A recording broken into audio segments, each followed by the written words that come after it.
Welcome back. Well, the Federal Reserve will conclude its two-day policy meeting later today. And joining us with a preview is CBS News business analyst is what I meant to say, Jill Schlesinger. Good morning, Jill. What is the Fed expected to do following this meeting? I have this distinct sense that they are kind of starting to fill out their Super Bowl predictions because they're not likely to change interest rates.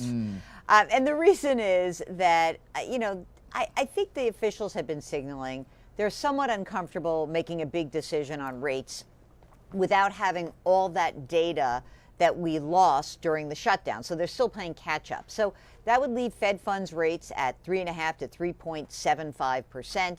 And remember, gang, the Fed's got two goals. They want to make sure the economy is strong enough to create jobs, but they also want to try to control inflation, to keep prices in check.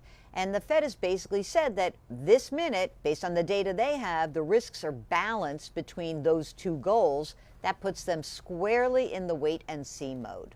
Okay, so we know what they're probably going to do and why they're going to do it. What will be the impact on consumers, borrowers, lenders, things like that? Yeah, I mean, borrowers are still facing very high interest rates. There's no doubt. Interest rates on credit card balances and auto loans and personal loans, they're still steep. Credit card interest rates averaging over 19%. Of course, you hear many people have much higher rates than that. Auto loans are kind of all over the place because they're heavily dependent on credit scores and the age of the vehicle that you're financing.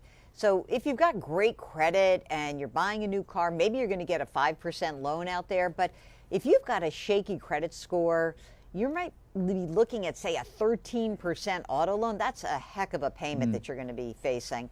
I think that for savers, it's better news, of course. You can still lock in some CD rates, and you might be able to put some money in a high-yield savings account, get a 2.5% or 3% rate. That's great, but it's probably going down, generally speaking. And a lot of those people who have already had those nice, juicy, high interest rates are complaining about 3, but 3 is certainly better than where we were a few years ago when it was 0. Well, and a couple of years ago, we were paying very high mortgage rates, and they're down a full percentage point from this time last year.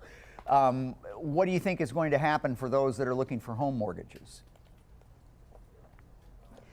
Interesting that we saw activity in the housing market pick up at the end of last year, and it had to do with those lower rates. So, let's say that around we're just over 6% on average for a 30-year fixed rate loan. And of course, this is great if you're looking for a house because, if a few years ago it was 8 and last year it was 7, now it's 6, it's a little bit better.